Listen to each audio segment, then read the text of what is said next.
Hello and welcome to Teenagers Untangled, the audio hug for parents going through the tween and teen years. I'm Rachel Richards, journalist, mother of 2 teenagers and 2 bonus daughters.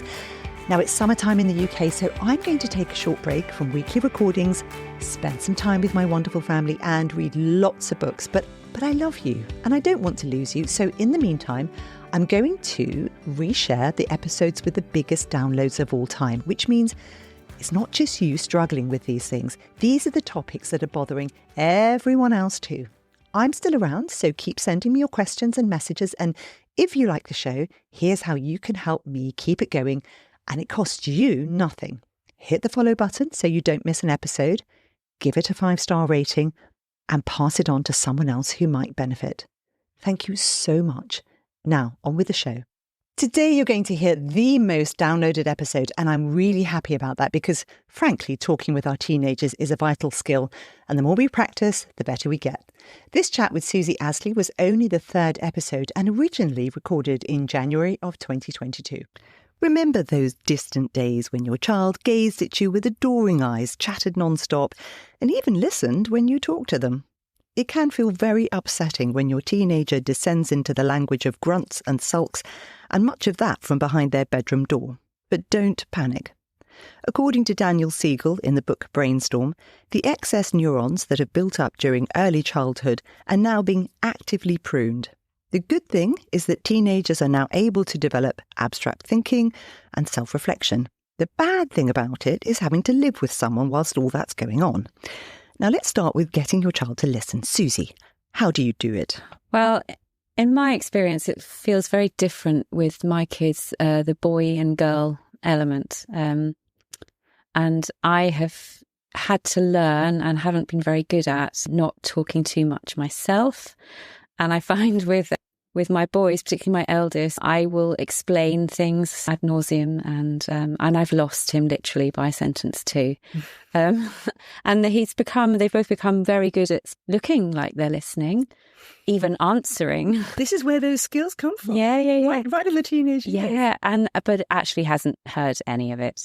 So I've had to learn how to get to the point. And what do you do? Well, we had some issues. My eldest, unfortunately, had lots of back issues, and there were lots of things that we had to discuss together, like doing physio, taking care of himself, like lots of boring things I had to keep bringing up. And I was losing him by sentence 2. So I suddenly thought, oh no, I'll put a time limit on it. So I asked him, I think we were in one of those car journeys where you're talking and he's trapped and listening, or just trapped actually. And I said, how about if I put a 2-minute time limit on it? And when I get to the end of 2 minutes, even if I'm not finished, I have to stop. Fantastic. And I literally saw his shoulders go down and he went, oh, Mum, that would be great. And all the married couples across the country thinking, yeah, I think I'm going to buy a timer. Yeah. And honestly, it's really good because A, it makes me focus because I can go on and on and on. And B, he's sort of agreed to listening to those 2 minutes. Because he knows he's got to concentrate, but it's only 2 minutes. Yeah. And sometimes I get to the end and I go, I've gone over, haven't I? He'll go, Mum, that's way longer than 2 minutes. You've got to stop now. Because we have the agreement, I go, okay, fine. And I find that I quite enjoy putting the radio on in the morning. I put on the Today programme because they are covering the news. Yeah. And, just the other day, one of my children said, sorry, what's cladding? And the story was about the Grenfell Tower. As I said, it's used sometimes to talk about what goes around pipes, but in this context, it's used on buildings. And then I thought, how do I make this interesting? And I talked about these poor people whose lives have been upturned and how they've bought properties and now they can't sell them on because of the cladding issue. And what was amazing about it was it encompassed all sorts of things. And it was a general knowledge learning experience without it feeling like that. Yeah. We just chatted 5 minutes. Out she gets. She goes, oh, that's interesting. The older they get, the more you can have these kind of conversations.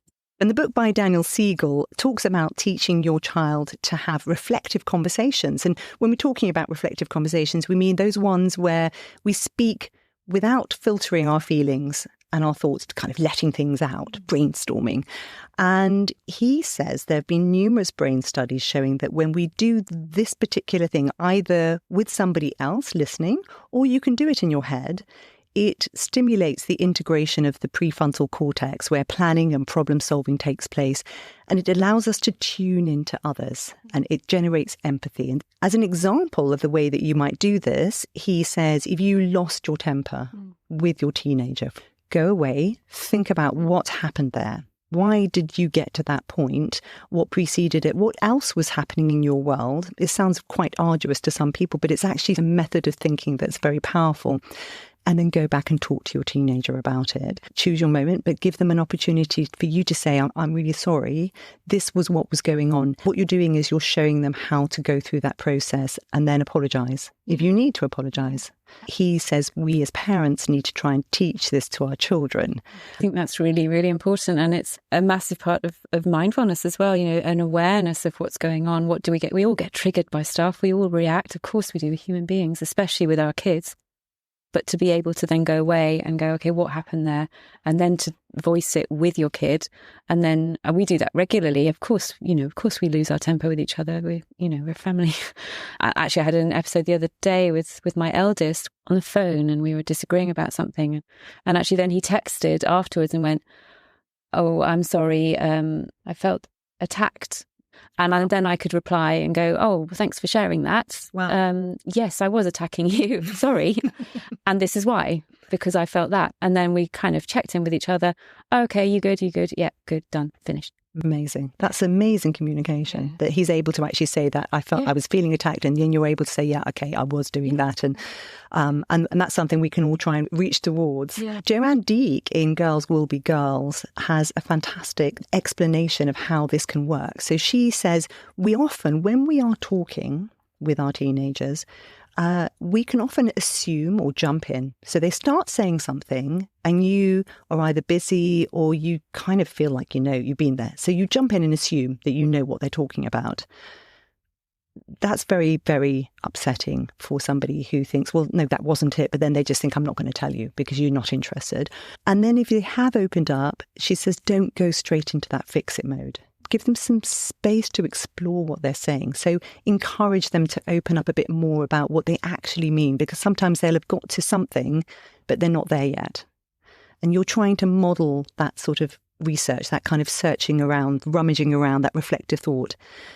And she also says, leave grey areas. You don't have to have an answer to everything. You don't have to tell the teenager what the answers are. Let them try and figure this stuff out, because again, that's part of the whole job of being an adult. And the time when you can be very helpful is when you discuss the strategies for action. So once they've got to a stage where they figured something out, and they say, and then you can say, so what are you going to do? So let's say the child, is failing in their exams, and you say, so what are you going to do? If they say, well, I think I might leave school, don't panic. You have to keep a totally straight face. And don't catastrophize it, to use your term that you used last time. Give them a chance to stand next to you and stare over that precipice. Oh, okay, yeah, you could lose school. So what, will you get a job? Are you going to move out now? How's this going to work? And just let them talk about it. Yeah, I think for me always the point of it all is connection. Yeah. Like we're trying to connect with our kids, and sometimes that goes well and sometimes it doesn't. But rather than it being, a teachable moment or whatever that looks like, it's a, genuine, authentic connection. So when they come with something that maybe is something that feels difficult, that we are, genuinely trying to unpack it with them. What do you mean by that? What's that about? Because we all hate being fixed, and I certainly do, and I hate it when someone's not really listening. And you could smell a teachable moment a mile off. When your parent has zoned in and going, oh, I know how you can fix this. And just stop. It's a new feeling for them. So to have somebody sort of step in and say, oh yeah, I've done all this before, it kind of just takes all the wind out of their sails. Or fix it because they're frightened. Yes, because the parent's frightened, and we very often are frightened by the things our children tell us. But one of the things that she also said in the book is that we shouldn't be afraid to give our moral or philosophical bottom line and be definite about that, be black and white about certain things, because so much of life is grey that actually having a parent who says, this is not acceptable, that makes them feel much more safe and comfortable. Yeah, that's interesting. So those who are listening may well be thinking, okay, that sounds like it works, but how do I actually go about doing that? What are my tools? Wonderful thing is that Parent Gym, which I used to coach for, actually summarized. And there are two techniques. One is the super silence and the other is the active listening. And these may not come readily to us, but actually they're quite simple and easy. So practicing them will not be that difficult.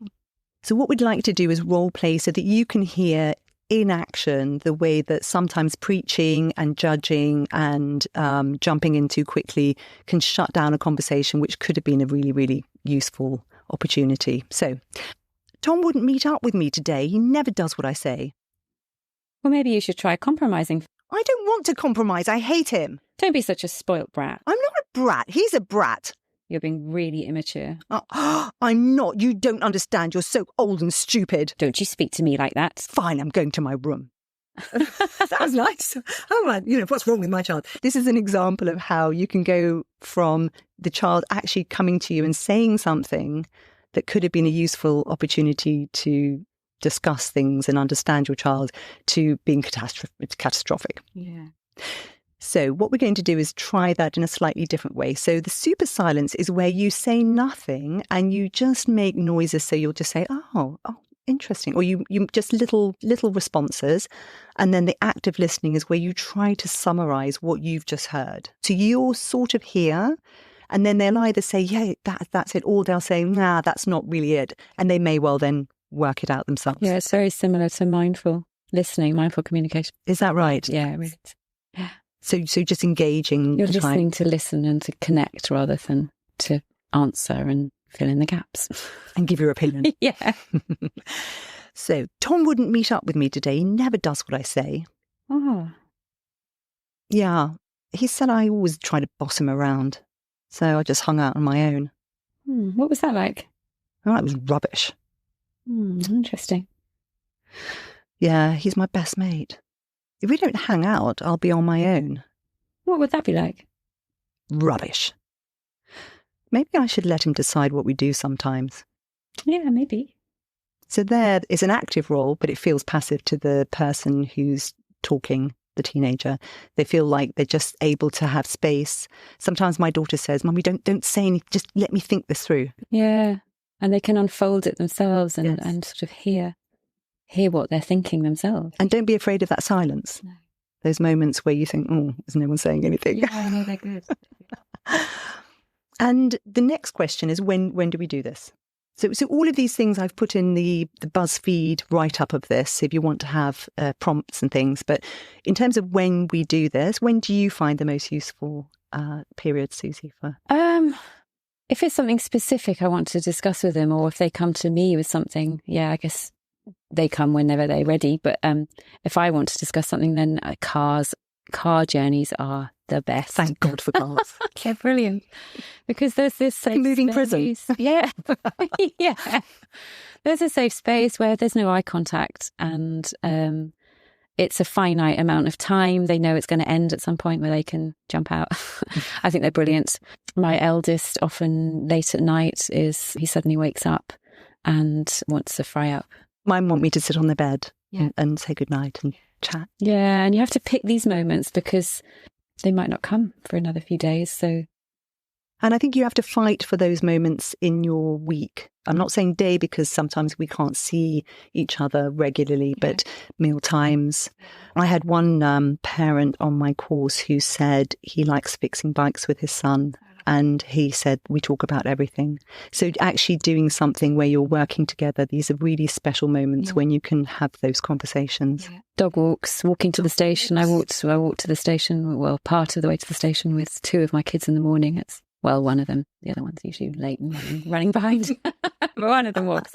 One of my favourite things to ask them is, what's the gossip? I love asking them what's going on at school. They know that I'm not going to tell anybody else, but it's really this salacious chit-chat that's been going on. And also, what music are you listening to? They're walking around with some earpods in or their headphones on. And often they say to me, oh, no, you won't like it. It's boring. And I say, no, just let me listen. And I think if we take seriously the minutiae of their life, then when something is important, then they're much more likely to connect with us. We had that in the summer where we had a really old broken car with only radio, and then we had a new car which you had Bluetooth, and we drove all the way to the Lake District, and I was like, right guys, put your music on, let's have a listen. And it was amazing. It was so much fun. Yeah, my boys like grime. But it was lovely to hear and them to share and talk about what kind of things they like. It was really nice. How amazing. And my friend's son, he lives in London, and he's fully grown North Face earpods, sucking his teeth, listening to grime, and have a listen. And then she turned to him and said, "Oh, you like poetry?" Brilliant. Brilliant. Yeah, I got told off for trying to sing along because I'm obviously not very cool. Yeah, there's a limit. Yeah. So we'd love to hear your thoughts on this segment. Do you struggle to communicate with your teenager? Do you find yourself grinding your teeth with frustration at times? Or are there any particular techniques or times that you find are really helpful? I've learnt that with my kids that I should always start with allowing them to express their feelings or pain and simply acknowledging it. Just saying, that sounds really hard, and not jumping in to fix it is often enough for them to feel seen and give their thinking brain space to start working. Professor Stephen Peters, who wrote The Chimp Paradox, calls it exercising the chimp. Sex. Now I've got your attention. And Helen had ours when she sent us this question. My 16-year-old is dating and he says he's in love. What do I do if he brings her home and wants her to stay the night? Do I put them in the same room or separate them? I'm just not ready for this. Well, I have had this experience and I have permission to talk about it. He said he didn't really care.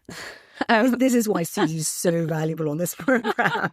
Well, my now 16, he's 16, and he was 16 when he asked as well, and so was she, importantly.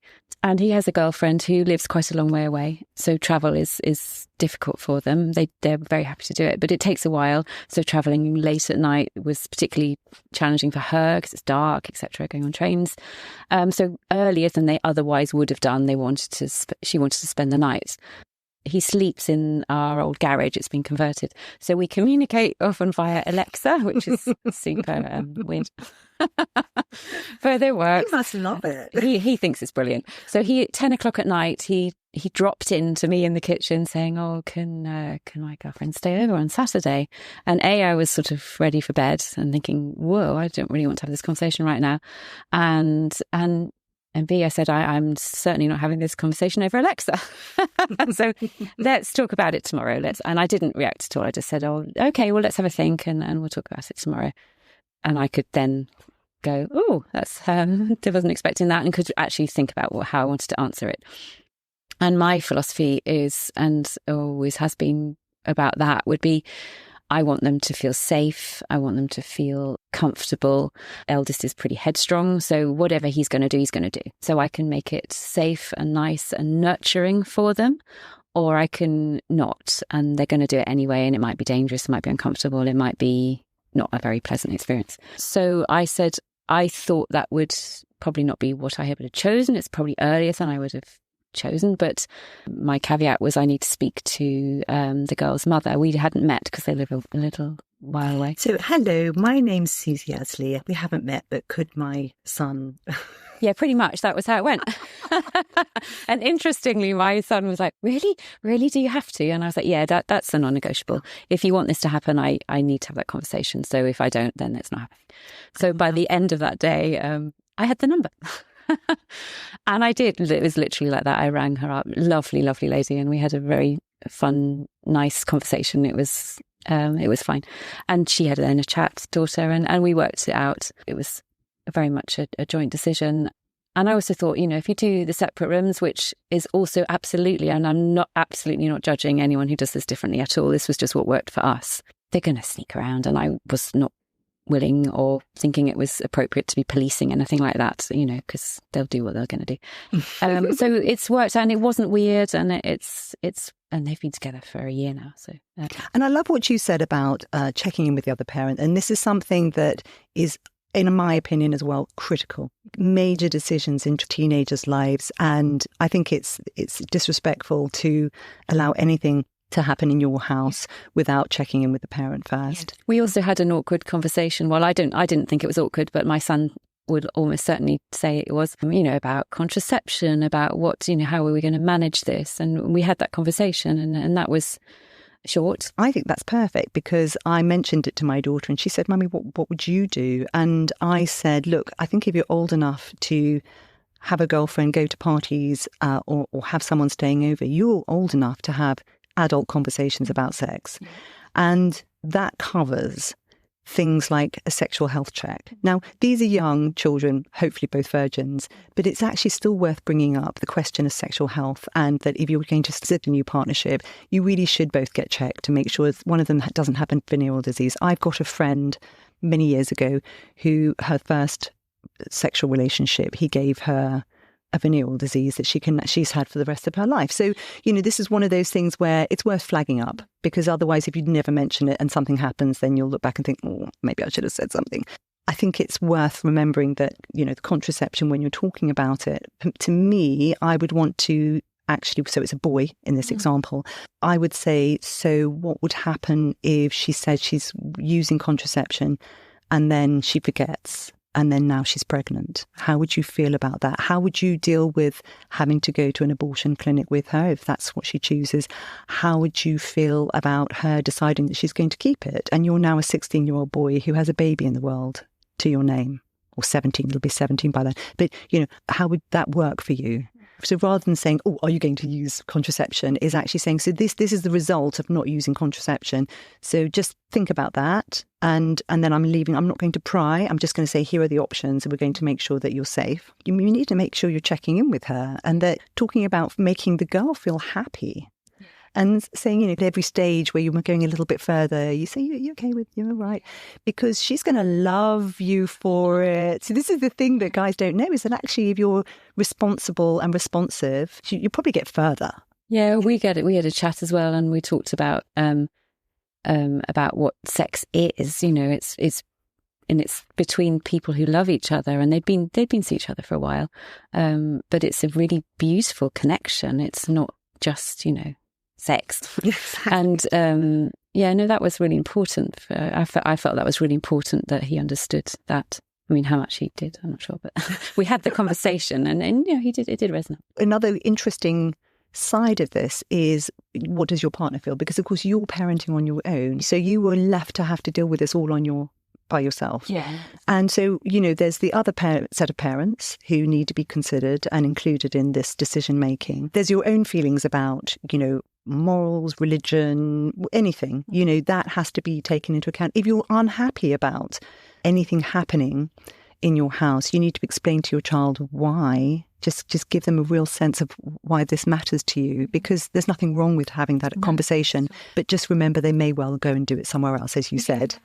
But they probably also respect our opinions. I mean, I have absolutely no judgment for anyone, however they dealt with any of that, because we have very different morals. We have very different ideas as to what's right, what's wrong, what's okay.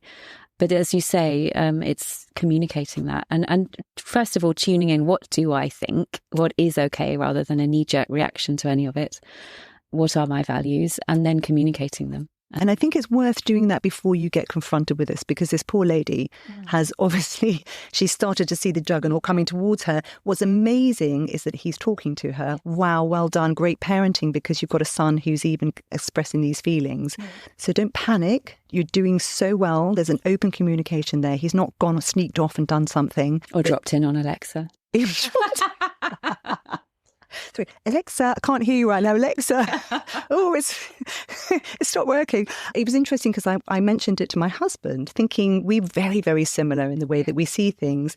And he said, I wouldn't be comfortable. And I said, oh, interesting, why? And he said, because I don't want to accelerate something beyond where it should be. So I wouldn't want to put them in that situation where maybe they're saying, oh, yes, we want it. And then suddenly they think, actually, this isn't what we wanted. Oh, well, there's something rather fun about sneaking around. Yeah, interesting point, though. I mean, you like to think that they'd be sort of mature enough to just, do whatever they feel to be right. But I think he had those years when he was a teenager having to sneak around in his parents' house, and that was rather exciting. And so maybe he's like, well, And one last point about this, that really made me stop and think was when I was talking to another mother whose son is in this age range. She said, you do realise, don't you, that when they turn 16, you have no access to their GP records. So you have no control. They can go to their GP and ask for any kind of help. They can ask for the morning after pill. You will not have access. So it's very well worth having these conversations before and realising that if you come down hard on a teenager who's moving in that direction, you may find that they shut you out. Yeah, and I want, and I've said to my son and to her as well, she's really lovely.